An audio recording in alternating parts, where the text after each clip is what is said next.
I'm very pragmatic about what does it take to make life work. But what I want you to know is Australia, of all the places on the face of the earth, when I was talking to my client, he was saying, Tony, of all the places on earth, if there's one place you'd pick to have a great quality of life with your family that will weather the storm the best, it's Australia, by far. You guys are in the best place on earth to make it through this situation and take advantage of it. But the real secret is, whether you suffer or whether you succeed is not going to be based on the season. Some people freeze to death in the middle of the winter. Other people ski and snowboard. It really comes down to what are you going to do? So as I was coming here, I was thinking, what can I do to show you how to take advantage of the season? What can I do to show you how you can absolutely, doesn't matter what the season is a bad season financially a good or bad time to start a business? Tell me, which one? When the economy is toughest, is it a good or bad time to start a business? You tell me. Which one? Well, of course, that's what he expects me to say is good. But it's the truth. If you look at the Fortune 1000 companies around the world, 65% of them were started in a depression or a recession. The reason is they were started with somebody when all the competition was freaking out. Somebody could start like Apple Computers in the middle of a recession with selling their Volkswagen bus and coming out with some ideas because everybody else was scared and wasn't willing to do whatever it took. Disney started in the Depression, right? Fortune magazine started in a depression. How are you going to build your fortune in the middle of a depression? It's why they're one of the strongest companies in the magazine business, and a business that's pretty horrible for most people. If you look at Microsoft, it was a recession. You look at the best, the most powerful companies, it's because they understood something that's really critical, and that is, don't ask it be easier, ask and make yourself better. If you get strong during the tough time, you'll dominate for the rest of your life. What I think would be useful is maybe walk you through a tool that I've got that I've developed over the years to turn companies around. And the fundamental tool is there are areas of your business, every one of you in this room, no matter what your business is, if you're in business, you're probably doing something well. How many got some area of your business you're proud of, whether it be marketing or sales or the product or the service? How many got an area you're proud of? Say I. How many got an area you're less than proud of? Say I. The challenge is, where does our energy go? To the areas we feel most skilled and powerful in, or least skilled and least powerful in? Which one? No, our energy tends to go to the areas we feel most powerful. We do what makes us feel good. We do what we feel competent in, not what we feel incompetent in. And business is complex. It doesn't have to be, but it is. So I thought maybe there'd be a format I could give you today is, let's walk through what the business environment's really like right now, and then let's see if we can walk through what are the areas that if you were just to do this, if I never saw you again, and my goal is to see you again, my goal is to add enough value, go, okay, this is no brainer. I'm gonna take 4 days when Tony comes back, I'm gonna go in this experience and be immersed and grow my business 30 to 100%. But if I don't, here's what I want you to do, or if you don't. I'm gonna cover 7 areas that are what I call the 7 forces of your business. Each force has a forceful impact on your level of success or failure, profitability, etc. There's some areas I bet you're doing good in. Some areas you could do better in. Some areas you're very weak in. The problem is, a chain is only as strong as its weakest what? And in business, so many businesses go through challenges because those weak links are the ones that destroy you, not your strengths. It's true around the world, but actually Australian business is interesting, a little bit more intense than even business in the US in one category. What percentage of Australian businesses are still alive 5 years after they start? Who knows? What percentage of Australian businesses are still alive 5 years after they start? I'll give you a clue. 90% of all Australian businesses are gone in the first 5 years. If you and I are going to really make this thing work, it's that we got to look and say, okay, why do they fail? Why do so many businesses fail? Why is it? I mean, good-intentioned people, smart people, strong people, and yet they still fail. And many of them had good products, good services. They had great advantages when they start. They may have been successful for 3 or 4 or 5 years or even 10 years. And now they're gone. I will tell you what I've seen in my life, and I've had the privilege now of working around the world with 50 million people through my books and tapes and audio and video programs, but I've worked with 4 million people, 4 million from 100 different countries. over the last 34 years. I can clearly tell you there's patterns you don't miss when you've been with that many people and that many businesses. And the one pattern I can tell you above anything else is most businesses fail because they fail to anticipate what's coming. Write that down. Write down, anticipation is the ultimate power. If you fail to anticipate, no matter how smart you are, you're going to end up reacting and your business will pay the price. And the price in the sport we're in is death of the business, just like a gladiator. Now, what do I mean by this? Maybe I can show you what I mean by giving you an example that more people could relate to. I want you to sit up in your chair with some energy. So I know you're in it. Sit up in your chair with some energy. Make sure the person next to you's got some energy. And I want you to yell out, I, if this describes an experience you really have. And I want you to be honest. If it doesn't describe an experience you have, don't say anything. But if it describes an experience you have, I want you to raise your hand and go, I, all right? So here's my question. How many of you in this room have ever experienced the total and complete humiliation that comes when you play a video game against a child? How many have had this experience? Say I! How many have this happen more than once? Say I! Who always wins when you play a video game against a child? Who? The child. Why? Is it because they're smarter, quicker, faster? In fact, don't even tell me why. Think about how the process occurs. First of all, you don't play many video games, so you're smart. You don't offer to be a part of this game. It usually occurs because one of your children, or you maybe you're an aunt or an uncle to someone, or a friend, and they say to you at Christmas time, Auntie, Unc, somebody, Mom, Dad, play this game with me. And you say, no, I don't play those games. You go enjoy it. I'm no good at it. And they go, no, it's really easy. Let me show you. And they hand you this little gun. They go, just choon, choon, choon, choon, choon, bam, bam, bam. You just shoot guys just like that. It's so easy. And they go, come on, do this with me. And finally, you acquiesce. And then what happens? You should know you're being set up when they say, you go first. And what happens? You pick up that gun, and these aliens come at you, choom, choom, choom, and you're dead usually in about 3.8 seconds. Now the child takes the gun. What happens?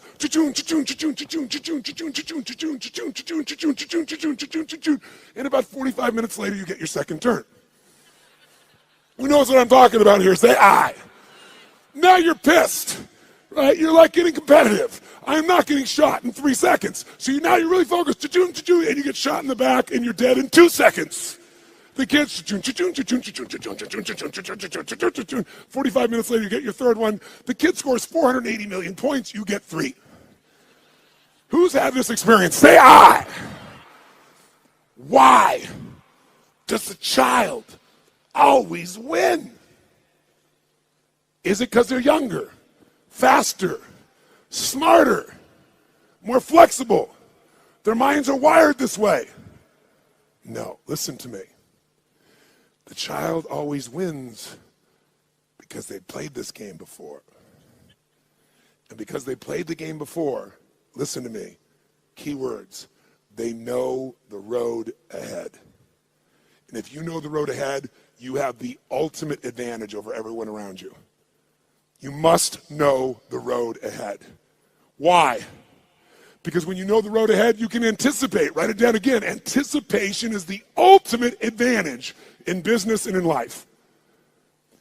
Anticipation, when you know the road ahead, you know what's coming. When you know what's coming, you can anticipate. When you can anticipate, what's the benefit of anticipation? When you anticipate, you're ahead of the game. If you're not anticipating, what do you have to do? React. And when you're in the game of business and you react, you're going to die. It's that simple. I don't care who you are. I don't care how long you've been in business. If you find yourself reacting, you're going to die. You're in business and you didn't anticipate some of the challenges coming up with technology, and all of a sudden it eats you up in a week, in a month. What you built 5, 10 years ago disappears. Who's seen this happen and knows what I'm talking about is real here? Say I. So we're talking about the most important skill of all here. Anticipation, because otherwise you're reacting. Why does the kid succeed? They played it so many times. Guess what they know when the game starts? First bad guy's here, second bad guy's here, third bad guy's here. They don't wait. They anticipate and they take control. If there's one gift you could give yourself, It's to know this. Write this down if you would. The biggest chokehold in any business, is always the owner/leader. It's the owner-leader's psychology or skills. The biggest chokehold in any business is the owner-leader's psychology or skills. Your mindset, what eats you up is you don't know what's coming.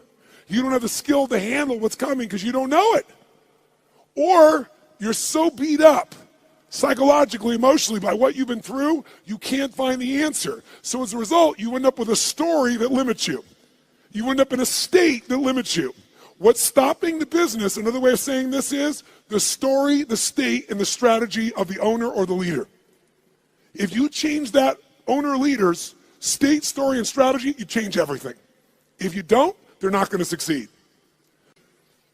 So Bill Gates is a gutsy bastard. Bill Gates has the guy took big risks. He was at Harvard, had a great education set up, wasn't doing so good, but he read a magazine article about the first personal computer called the Altair. And as he read it, he said, you know what? I think this is the future. He anticipated the changes that would come in the future. But he had guts and he took a risk. That's why he's who he is. He called the guy up and he said, listen, I see you got this new computer. You guys need software for that. He said, I've written software for it that'll make it run perfectly. Was that true? Yes or no? It's total bullshit. He made it up. He was just being gutsy and saying, if I tell the guy I've got software and he says, come see me, I'm going to figure out how to do it. Pretty ballsy. Sure enough, the guy said, bring it to me in 3 weeks. So he had 3 weeks to come up with software between he and his partner. And he worked around the clock. And literally, when he went to Altair in New Mexico to show this software, he didn't have a computer to test it on. He didn't know if it was going to work for sure. Thank God for his future, it worked. It was a gutsy, risky thing. He invested all his time and energy. He blew off his school. He did everything. And thank God for him, it worked. But that didn't make him wealthy. You know what made him wealthy? Something called MS-DOS. MS-DOS was software that he did not write. He bought MS-DOS that made him $3.5 billion for $50,000. Bill Gates bought it for $50,000 from somebody else. He saw IBM and he was studying his competition. And he said, they think they're in the computer business, and I think the computer business is going to become a commodity at some point in the future. I want to control the intelligence that controls those computers. So what I'm going to do is I'll offer the software and I'll just go buy it from this kid over here. Now, $50,000 is a huge sum of money. Most business people don't have guts, they don't take risks, and they don't invest. He said, I got to do this. Rolled the dice, got it locked up, went to IBM and convinced them. Now, IBM wanted it. What did IBM want to do? They wanted to buy it from him. He said, no, I'll rent it to you. They said, no. He said, look, you're not in the software business anyway. You're in the computer business. You don't want software. Software changes. You don't know that area. Let me do this for you. The biggest strategic, remember I said your life is controlled by your what? Decisions.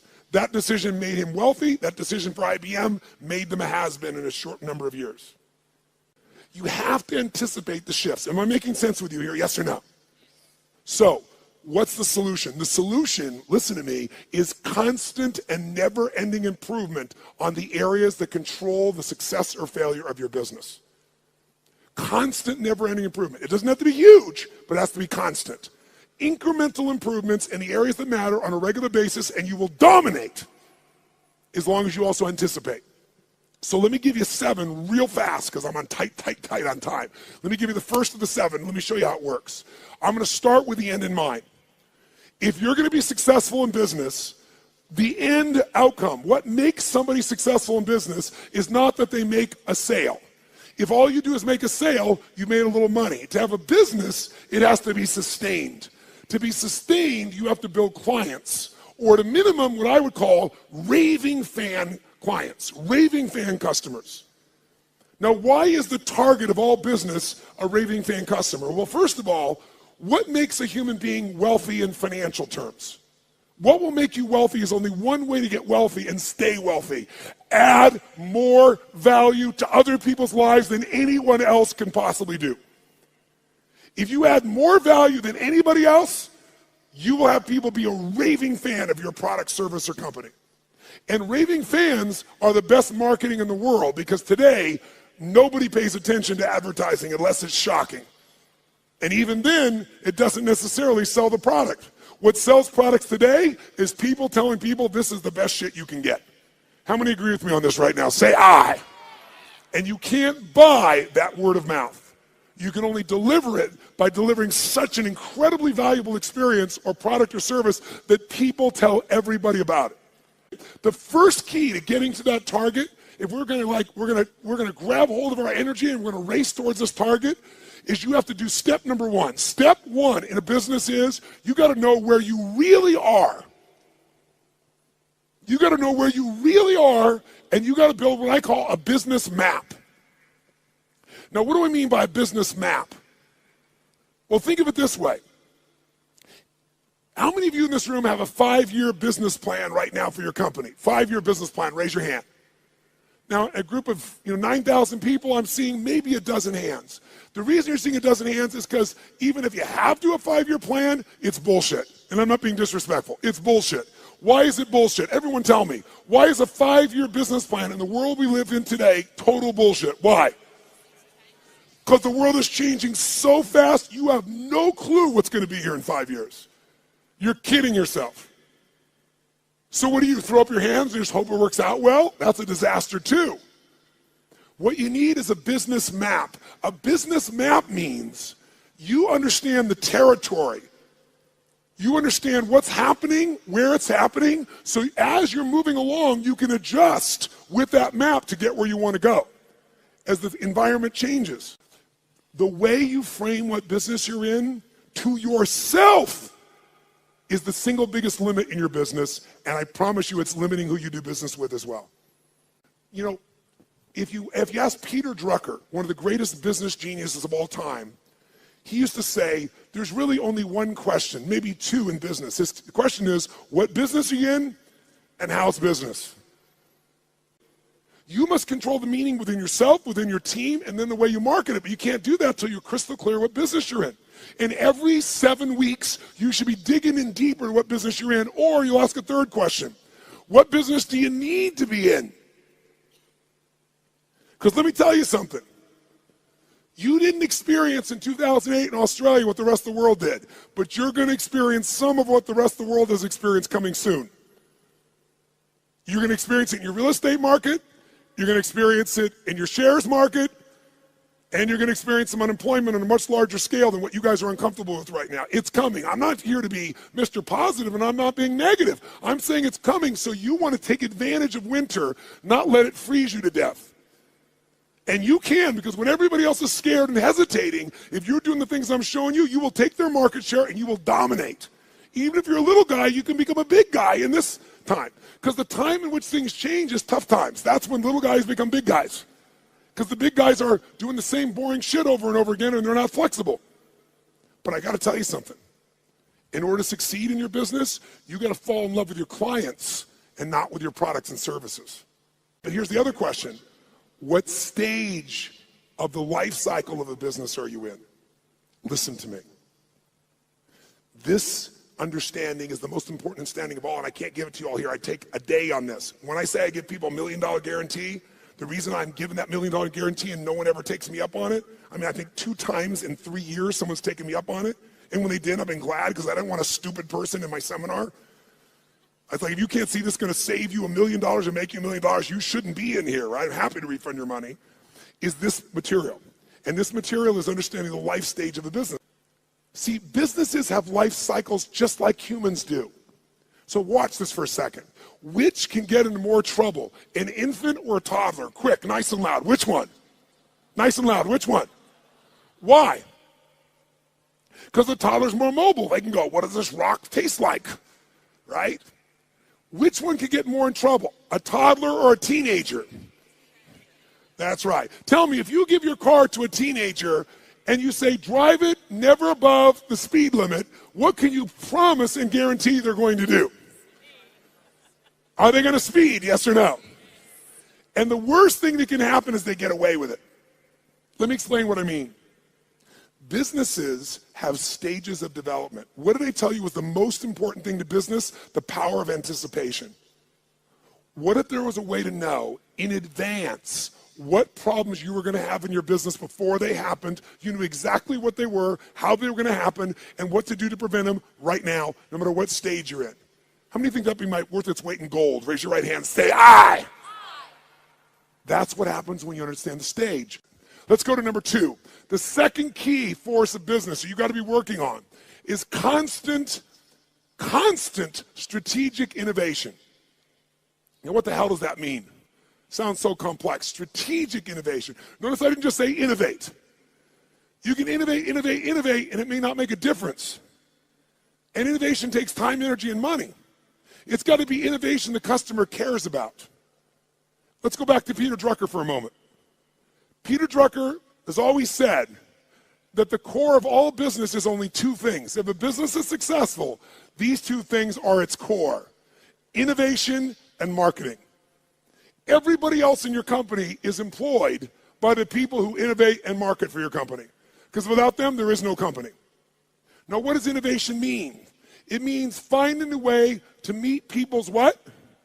Needs. It means finding a way to add more what? Than anybody else is adding. But listen to me. And maybe this will help you understand innovation in a different way. People say, but I am meeting their needs and my customers are really happy, so why innovate?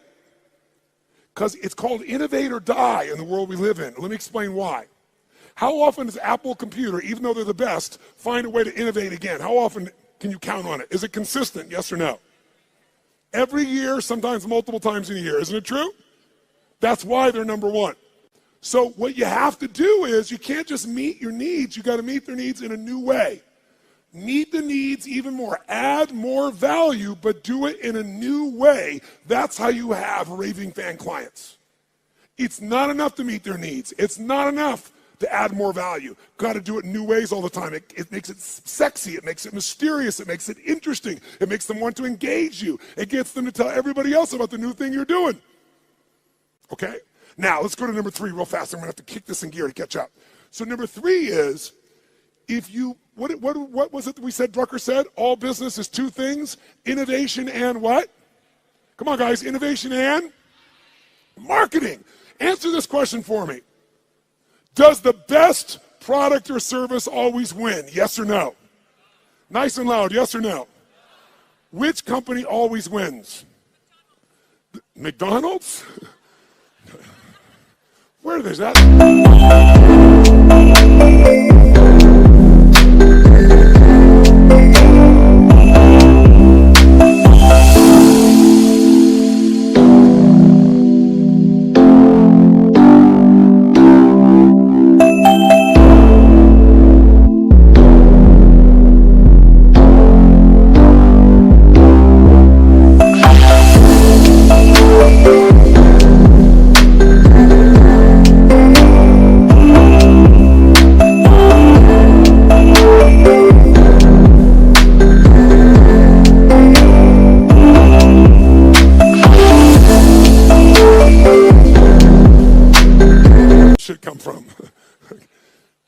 Best marketed product or service, for better or worse. And let's use McDonald's, okay, ma'am? That's a good example. Tell me something. Perfect example. Does McDonald's make the best tasting hamburger in the world? Notice we got a universal 9,000 person response. No. Is it the tastiest? Is it the best quality? Yes or no? But it is the best what? Marketed, as you would say, marketed in the world. I call it marketed. The point of the matter is, this company understands marketing, and even though they have a shit product, they got billions and billions and billions of people to eat that shit. Now, here's the problem with marketing today, and it's a significant problem. I want you to think about this. Does anybody know how many marketing messages the average person had to see 15 years ago, how many messages before they would start to seek you out to consider buying your product, where they would do something active to seek out your product? Does anybody know? 15 years ago, how many times did they have to see a message from you on average if you had a quality ad?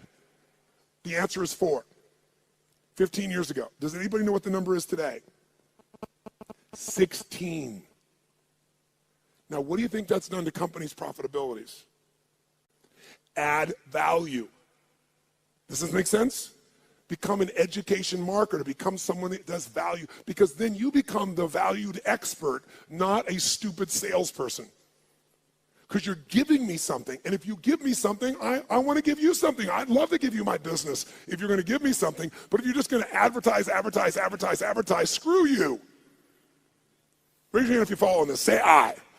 And then you don't have to go for 16 exposures. You can get somebody in 1 exposure, and they'll answer your emails, and they'll reach out to you, and you'll watch your business grow like you can't even dream. Force number 4 is the constant, never-ending improvement of sales and mastery systems. Sales mastery systems. Marketing is wonderful, but if you don't convert that marketing into sales, you don't have a business. Now, because of time, here's all I'll tell you on this one. We're going to give you that's valuable, that's simple. How about this? How many of you right now in this room have a business that's primarily done with no salespeople, all on the web? Raise your hand. No salespeople, all automated. Raise your hand if you have salespeople. If you have salespeople that work with you, the majority of you. If you have an automated business, no matter how good it is, you don't want a one-legged stool. A one-legged stool at one point can get in trouble and you collapse. You want at least 3 legs, and one of those legs, as a minimum, has got to be a sales team. Now, how can you grow, though, when you're a brand new small business or you've been around a while? Well, technology today allows us to be able to hire people to go to work for us literally 24/7, 365 all around the world. We literally have more than 150 people that work for one of my companies, all of which live in different parts of the world, all of which we know only by way of our experience of them by way of Skype.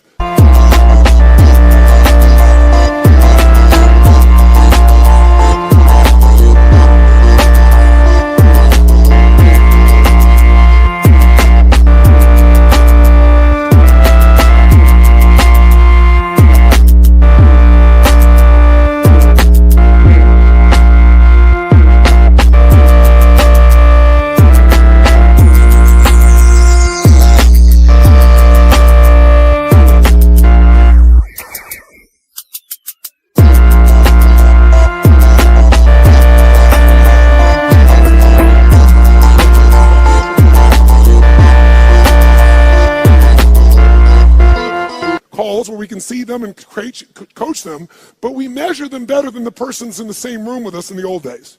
We know what they're doing every moment. We know people are responding. We know everything because it's all fed to us by the web. We have virtual companies now.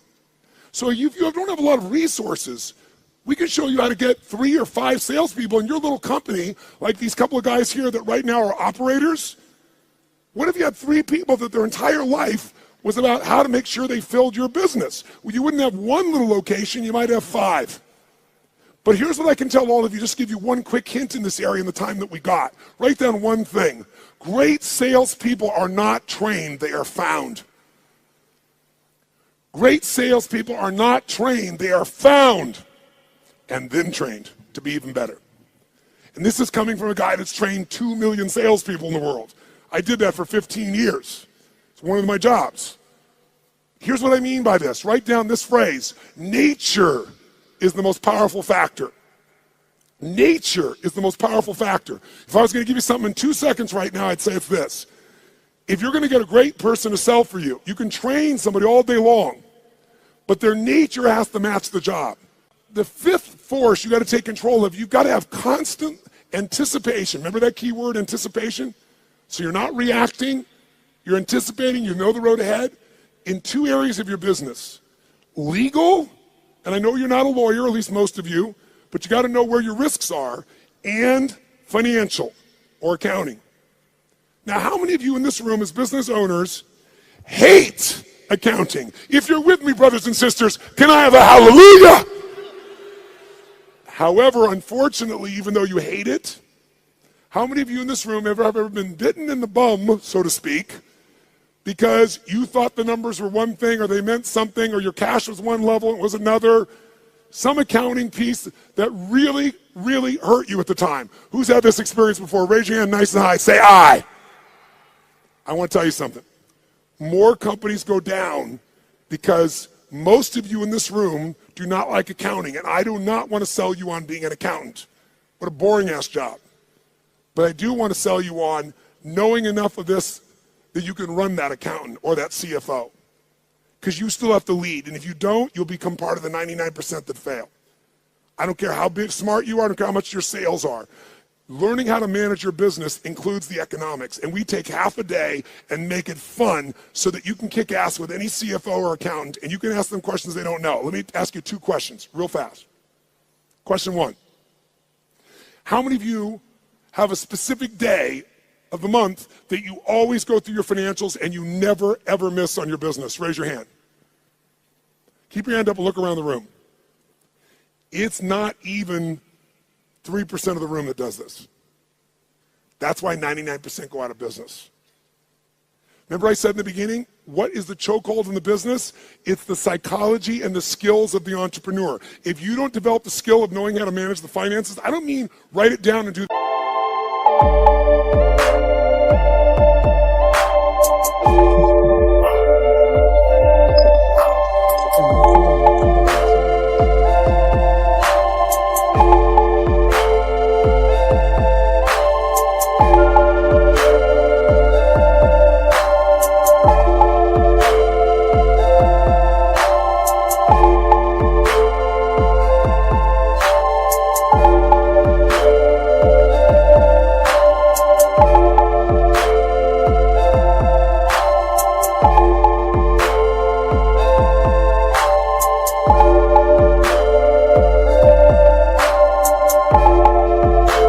accounting. I mean, know how to read that and use that information as intelligence to guide yourself. You're going to be in trouble. In business, nobody gets a special license. You can go out there and know nothing about numbers except what you think you know, and that's why you go out of business. This is a skill. If you don't get it from me, you better go get it now.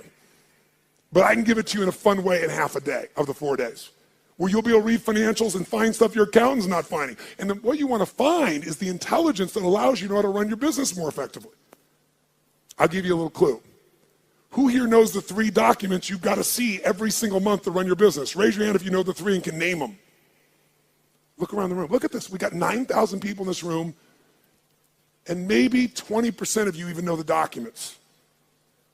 You don't review them. You don't even know what they are. Here, I'll give you a little gift, something that took me 20 years to figure out. Little gift. If you got a business that has a 20% margin of net profit, and most of you probably have a margin less than that. Some of you maybe more than that. But if you have that and you just cut 12% of your costs, 12% of your costs on a 20% margin company, you'll grow your profits by 50%, meaning you'll have a 30% margin. If you want to, listen to me, you want to grow your profits 50%, all you have to do is cut 12% of your costs. But you're never going to do that when you don't even look at your own financials. Let's go to the next one. Finally, number 6. Number 6 is, what if I said to you there was treasure in your business, and that treasure is just waiting for you to come by and pick it up? But you got to dig for it. But if you pick it up, it's going to cost you nothing. What if I said to every one of you in this room, no bullshit, no hyperbole, no exaggeration, in the next 6 to 12 months, 18 months at the outside, in a tougher economy even, you could grow your business 30 to 130%, no exaggeration, no hyperbole. And it's not going to cost you any more money to do it. When I say it's not cost you any money, let me be honest. You might find by spending $5,000, you could make $150,000. Or by spending 10, you could make $500,000. So to me, that's not spending money. How many follow what I'm talking about here? Say I. That is this skill. This is my strongest skill. This is why companies call me in to do turnarounds.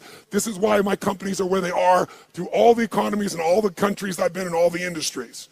You have to learn the skill of optimization and maximization. That's this point. You have to learn to optimize and maximize your business on an ongoing basis.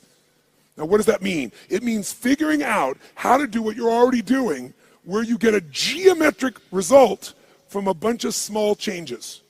Small changes that accumulate to create a geometric change. But you gotta master this. Go home and figure this out by itself if you want to, and you can start making progress right away.